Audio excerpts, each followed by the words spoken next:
we started this sort of online song a day club Oh, where cool. everybody had to write and record a song every day for a week. And if you didn't, like if you like, I don't know, if you got stuck, Uh-huh. then you were sort of kicked out of the group. This podcast is about you, your journey in music, and we'll talk about the new record that you just released as well. Awesome, wonderful. Awesome. So first off, tell me where you were born and raised in Toronto. Is that true or no? Yeah, I was Oh, born okay. and raised downtown Toronto. Yeah. What was it like growing up in Toronto? Let's see.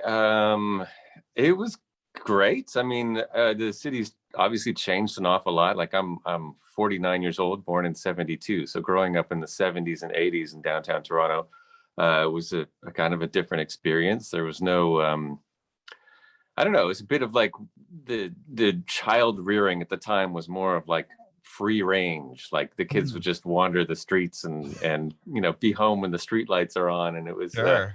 it was, I don't know, I got the sense that I owned the city after a while, and it was really fun. Like my parents used to give me subway tickets just to go and explore the city That is as so a awesome. kid. Like I That would just is go, and awesome. as long as I had a quarter in my pocket to call home in case of emergencies, I would just, get on the subway, get off at some random stop, and then walk around with my sister or a friend or something like that and explore the city, which, nowadays would be considered kind of crazy. Um, Yeah, right. Like child abuse. Like, can you yeah, believe this but guy was able to just run around the city? I mean, especially when you consider that, like in the 70s and 80s, the crime rates in the cities were way higher than it is now. Like it's just, I don't You just know, didn't but hear there's about it, something I about guess. but something about it gave me like the confidence to be, at home in my city and feel like it's my city. So I appreciate that. That's I made awesome. it That is through. really cool to kind of have that freedom to go out and especially in a big city. I mean, I grew up in San Diego where we didn't really, you had downtown, but we were about 20 minutes outside of it in the suburbs. And I moved to San Francisco a little later in my life. And it's like, I just see the kids that grew up in the city, and it's just like such a different lifestyle, like being able to access everything, get on the subway, get on the BART, and Yeah. just kind of explore. I think that's so cool to have that freedom. Yeah. Yeah. And then, I mean, as soon as I turned 16, I started a band, and I already knew where all the clubs were. So I just drop off cassettes of my band, the Dead Lemmings, and we started playing shows all the time. Oh, It was just wow. sort of a natural extension because I was not intimidated by any of the downtown stuff. So That's it cool. was, So yeah, were you really attending fun. shows obviously before you were 16? Yeah, yeah. I Okay. knew where all the places were that wouldn't ask you for ID. There was a whole bunch of clubs in different regions in the city. All the kids knew they didn't ask for ID, so you could go and order a couple of beers and watch some punk shows or whatever, That's and awesome. nobody would ask questions. Yeah. Wow. That's cool. Uh, Well, how did you get into music originally? Originally, I picked up a guitar in grade 7. Some friends wanted to start a band, and I'm like, okay, I'll play bass. And then I didn't end up getting a bass because they didn't have one at the garage sale I was going to. So I got this cheap old electric guitar, and then just started playing and playing and playing. And then I took guitar lessons for a little while, but for the most part, I just learned from my friends. We would play together, and then we would show each other stuff. And then, mostly I learned on stage, playing in front of people, making up songs. And that's really my education. It's just playing a lot. Oh, wow. So it went straight into kind of jamming. Well, didn't you attend an art school, or am I getting myself I, confused? I did not, no. Oh. Well, I went to, not not specifically. I did do an music engineering school for a Oh, year. okay. Um, and that was helpful. I met a lot of good people. The school itself wasn't so great, but the people I met were terrific. And sometimes that's what school is about. It's about meeting the right people at the right time. So Mhm. so that was helpful in terms of like just making new friends. Was that Um, later down the line in life, or like how old are yeah, you well, when you attended school? that was when I was 25 or something like Oh, that. okay. So yeah, So I So when you were adolescent years and growing up through middle school, high school, you were just playing on your own with your friends and dropping tapes off and doing that whole grind. exactly. Yeah, no, I didn't go to music school or art school or anything like that until much later. Okay. Wow. What was it like? you know, when did you start kind of getting to the next level in your career in music? Like you're playing these clubs and you started these bands. When was Yeah. the next kind of step? It was well, with my band Do Make Say Think, Mhm. we we would play shows. You know, it was a common thing to just start a band and start playing shows, and then all of your friends would show up, and it Mhm. would be like all your all your buddies, and so you look out at the audience and you basically know everybody there. Um, but then I remember a couple of shows with Do Make Say Think, and there was all these people in there that I didn't know, and I'm like, who are these people and what are they doing here? It's like, oh, they're here to see the band. I'm like, what?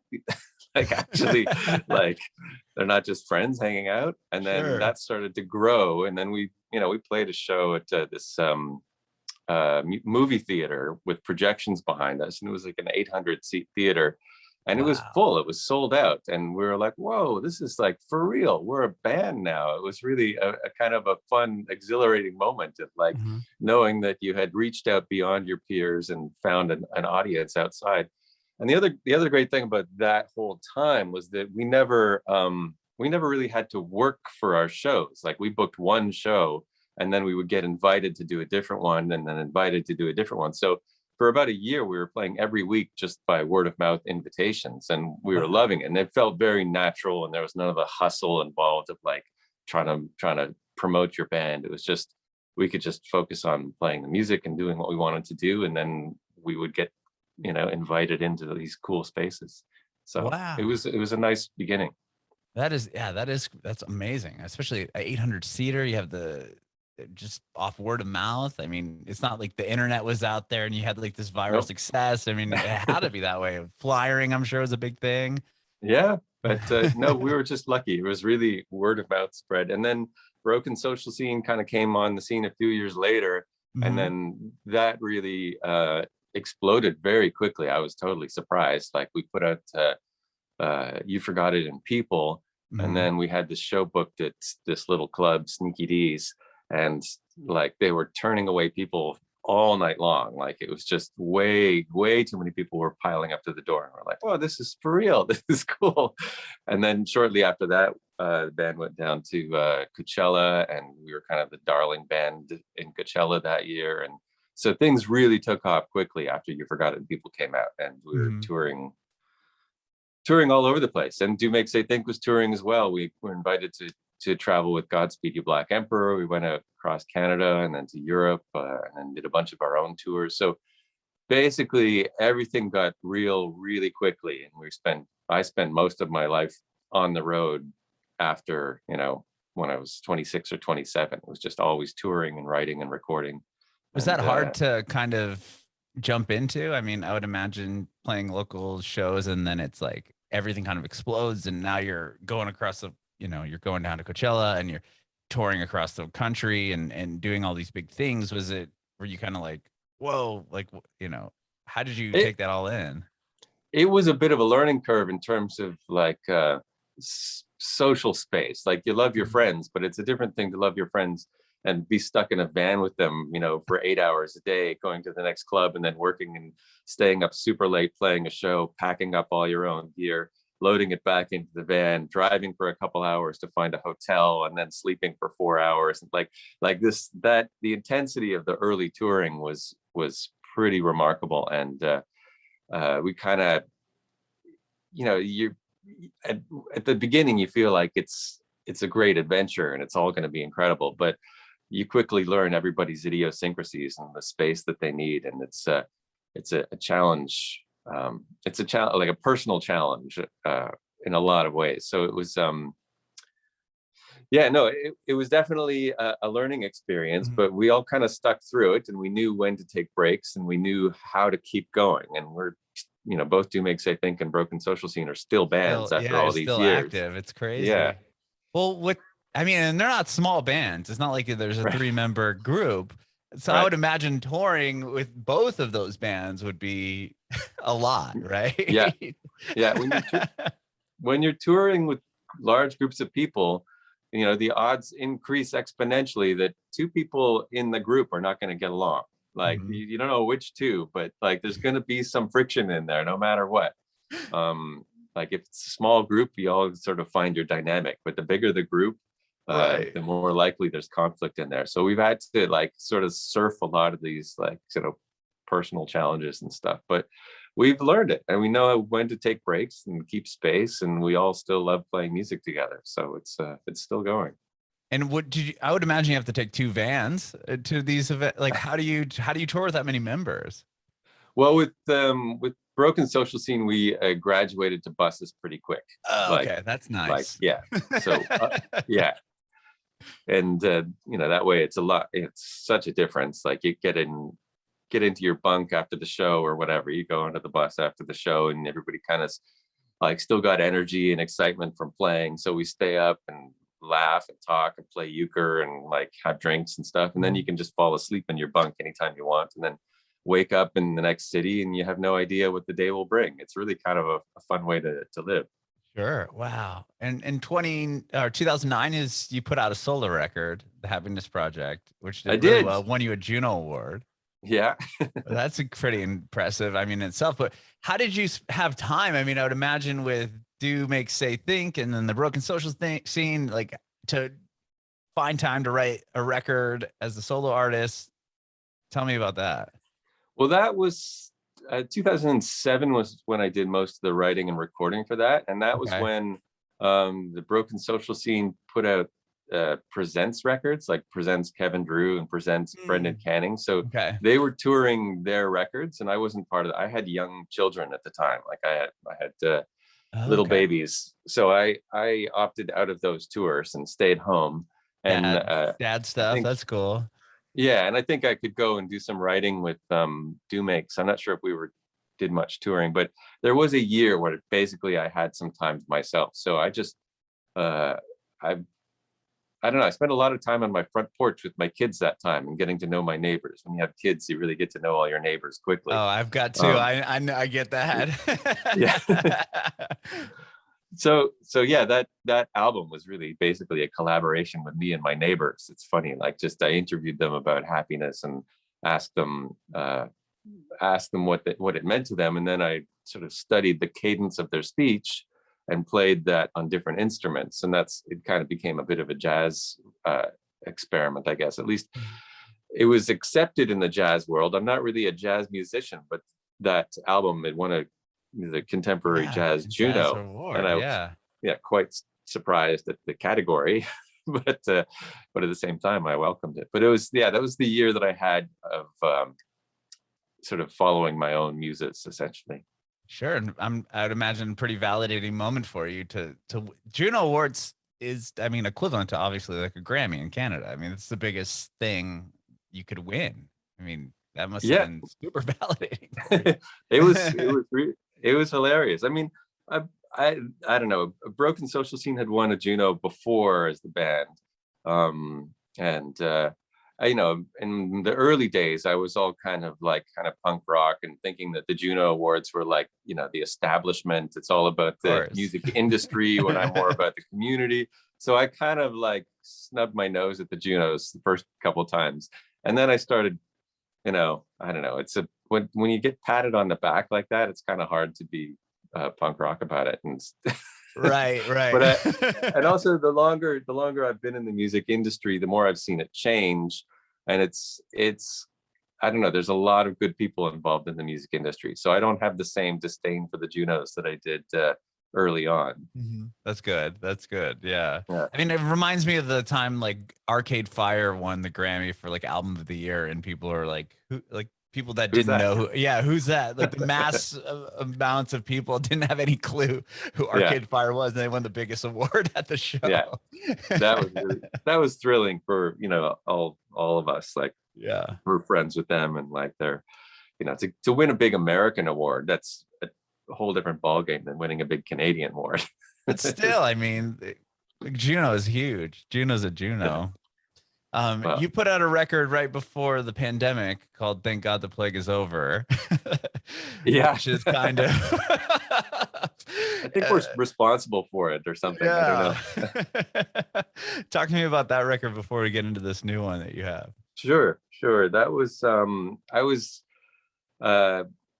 I'm longtime friends with Leslie Feist. I toured with her band for the Metals album, and we toured together for a long time. She had that she's huge pod, or was it the iPod? Not iPod. Was it iPod? yeah, she was the early iPod commercial that just blew up.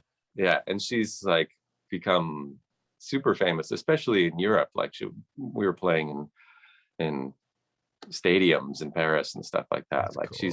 She's really quite popular, and she's a dear friend. So we hang out regularly, and she invited me to this sort of songwriters group in Italy.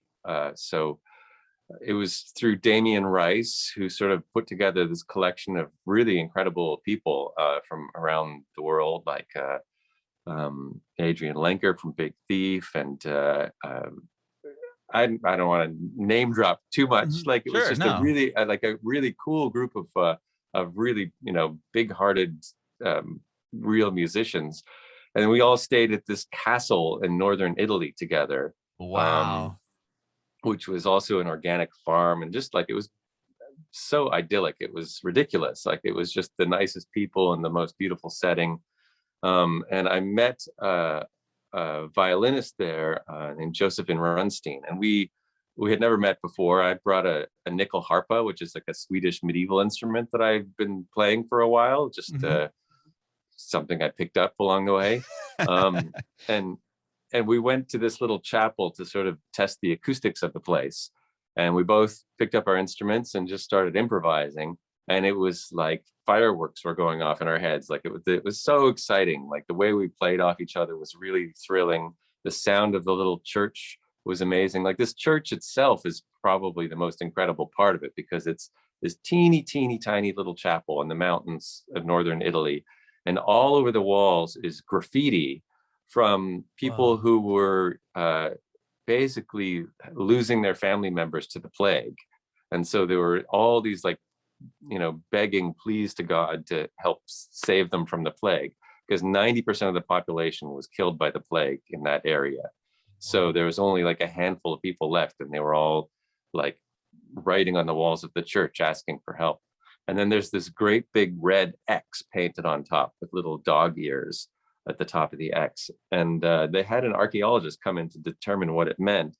And apparently it was like a thank you. It's like, basically what it meant was, thank God the plague is over. Thank you for saving us from this, you know, disaster or this horrific situation. So that X was right in front of our faces as we're improvising. So we're playing our violin and nickel harpa together and listening to the echoing sounds of the room. So we recorded all of the improvisations over the week. We went back every day and kept improvising for 20 minutes a day or so.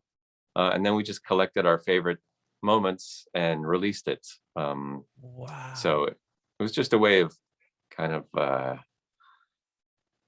I don't know, it was such a special moment. We wanted to be able to share it with the world. If anybody wants to find it, there it is. But it was just funny that then several months later, another plague took over the world, and we couldn't tour. Yeah, couldn't tour or do anything. Well, so you would just set up, you'd record in this like live in this big chat, or not big, but he says small chapel. Yeah, we just set up a microphone and then improvised every day. So it was all spontaneous completely. So it was I don't know, it's not quite an energy in that room. Yeah, with all the with the people in there pleading, and I would imagine it would have to have some real strong energy in there. It was super intense, like really really powerful space, and it was a really special experience. The music itself is very removed from anything I've ever done. Like, I'm not a classical musician. Most of, everything I've done has been like post rock or indie rock or all that kind of stuff. So this was nickel harpa and violin. Really, really enjoyed playing. Like, I like so much, just the sense of Josephine and I just listening so intently to each other's playing and responding, and there was a real connection between us for the music. So that was a real joy, and it's something that I can't imagine doing ever again. So yeah, that's amazing that it was all improvised. Wow. Now I have to go back and listen to it with that mindset, knowing that it was just you guys vibing off each other. Yeah, that's really what it was. Wow, that's incredible. And with this new record, similar as far as recording, didn't you get friends involved and recorded a song like a day or? Yep. So the new record, My Cities of Starling, tell me about this. And this all happened over COVID? You were recording it during the pandemic? A lot of it did. Some of the Okay. songs are older. Some of them have been around for a long time, like sort of haunting my hard drive. And I would keep tweaking them and overthinking them. But then with a handful of the people from the castle retreat Mhm. and a bunch of other people, we started this sort of online song a day club Oh, where cool. everybody had to write and record a song every day for a week. And if you didn't, like if you like, I don't know, if you got stuck, Uh-huh. then you were sort of kicked out of the group. Really? So yeah, it was like the whole point of it Very was just this, cutthroat. yeah, yeah, in the friendliest way. It was because the idea is just to get over yourself. Like everything Right. is yes. Just don't overthink anything. Don't judge yourself too harshly. Just play some music and put it in. And so that was the source for most of the songs on this record. I think 9 of the 13 songs were from my Song a Day Club, where I basically just had to not, like, it's a weird sort of difference between self-expression and self-discovery. I think Mhm. if you're working on a song for a long time, then you're trying to say something. But when you have a day to write and record a song, then it's more like, oh, like you're learning about yourself. It's like, oh, why did I do that? What that? I guess that's what I'm thinking about now.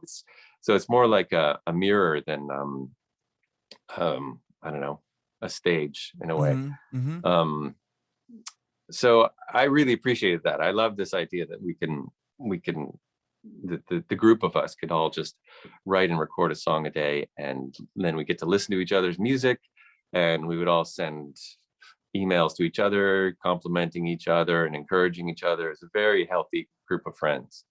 So that So was that that was was 7 important. days for a week, or did you just keep going until everyone kind of got stuck? We did 7 days. Yeah, we did 7 days, but we did it a few times. So it was Oh, okay. there were a few sessions, um, and of course I did go back and tweak them a little bit afterwards and added some more instruments.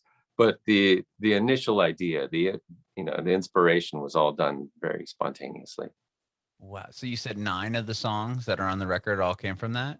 Yeah, yeah.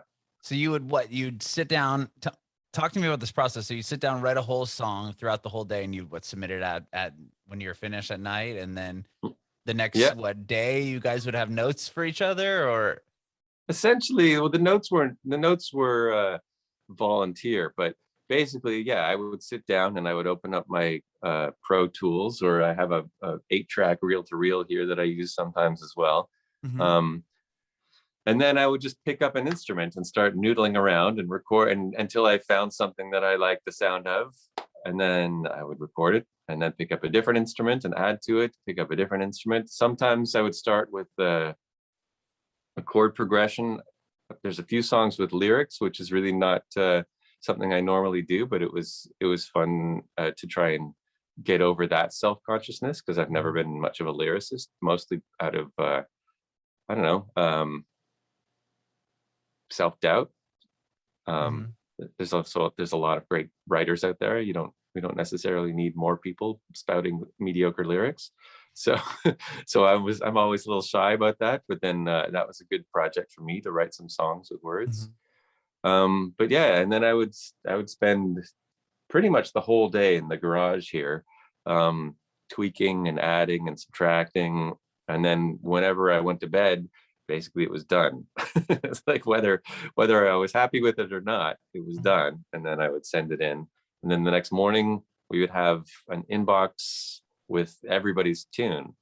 And then I'd listen to them, go for a walk and listen to them. And there's a lot of great music that came from it as well. So it was a joy on 2 levels. One thing to just get over myself and write music, and the other to hear everybody else's sketches. Mhm. Felt very felt like a real privilege to be able to hear them. Did hearing other people in your group songs inspire you to like throughout the week? Like, do you feel like hearing something from somebody else, you're like, oh, that gives me an idea, and then go and kind of work on that piece that you Yeah. heard?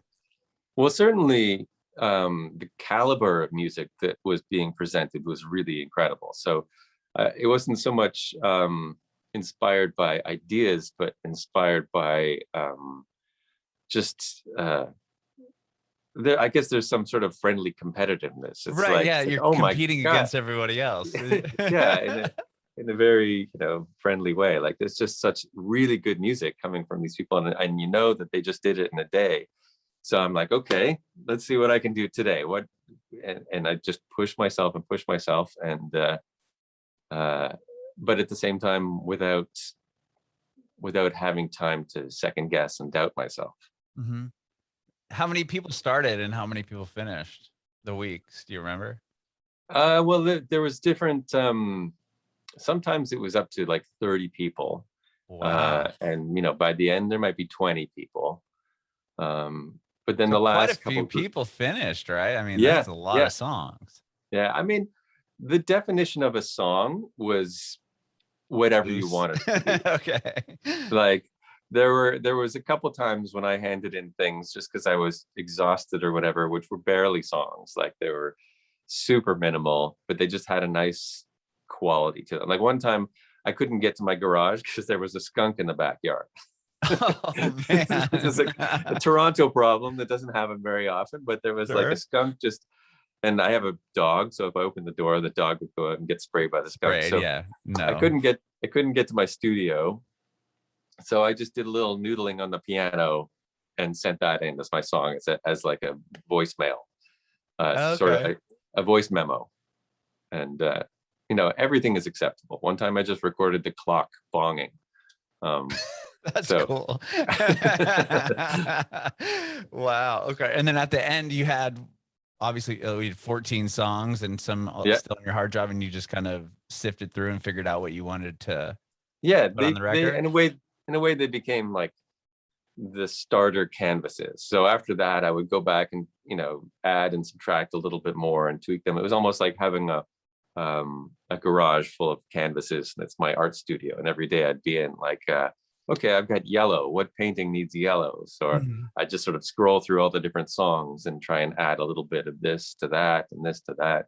And then after a while, I realized I was starting to overthink it again, and I was like, okay, I just need to let this go and release it. So uh, Wow. What a finally, cool process. What yeah, a incredible process. And obviously I've never heard of anyone doing that in that club. And it's just so, it's it brilliant.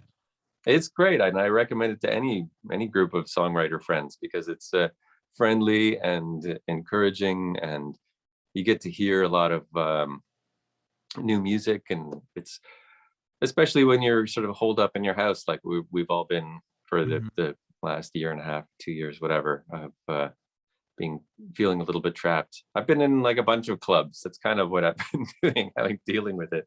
Like I have a poetry writing club, I have a book Cool. club, I have, that's how I stay social, even though I'm isolated most of the time. Sure. Wow. Is this something you think you'll continue another, like, even post this whole virus pandemic, continuing with maybe a song challenge or something, a monthly thing?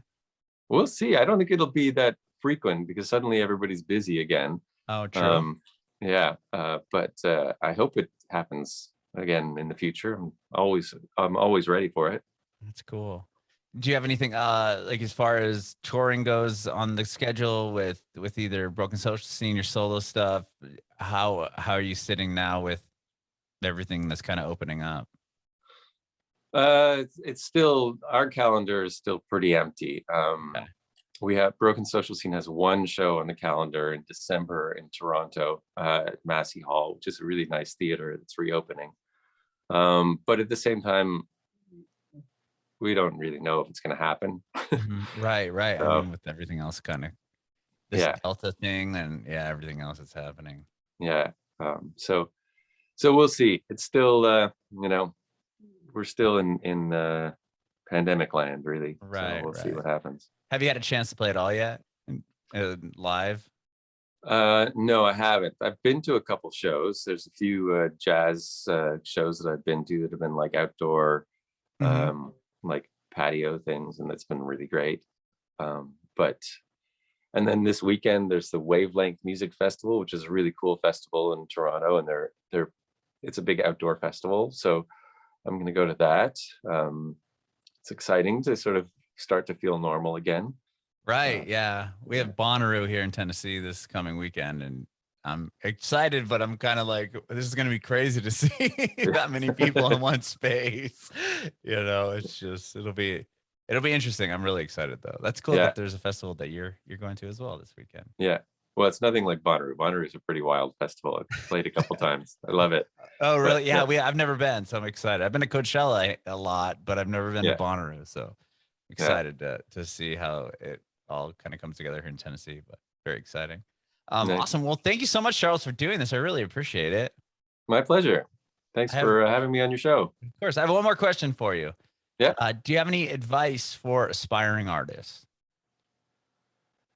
Start a music club. Like just I think the best thing you can do is find ways to uh get over your self-doubt and get over your ego and just release music, like play music, get out there, be involved. Don't worry about being bad. Like just no, I mean that's how I learned to play music, was in front of people.